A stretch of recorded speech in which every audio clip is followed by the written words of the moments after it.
Tere Airsofti sõbrad!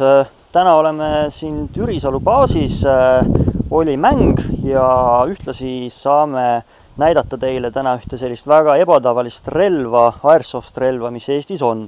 Tegemist on siis sellise paintballi ja Airsofti hübriidiga, kus siis kasutatakse Polarstari gearboxi ja seda siis tavalise Airsoft relva sees, M4 sees.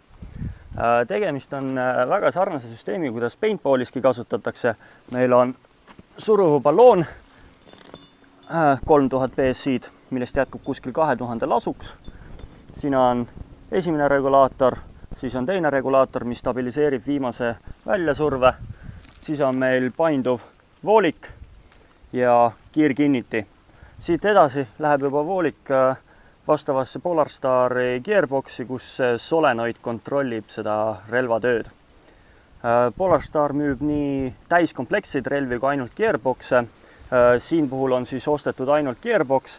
Lisaks on GG metallist kere, Magpulli püstolkääbide, Magpulli kaba ja Daniel Defense'i esirass. Peal on Neotech sihik ja ees on summuti. Ehk siis täiesti ise komplekteeritud relv. Mille poolest niisugune huvitav hübriid on huvitav, on see, et ta siis kasutab täielikult suruõhku laskmiseks.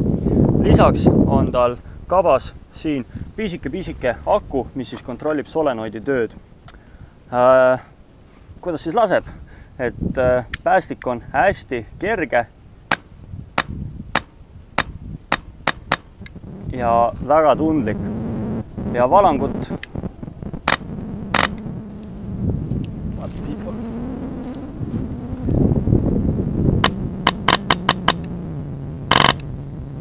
ja üksiklasku. Ehk siis väga tundliku päästikuga ja ilusa päästiku käiguga relv.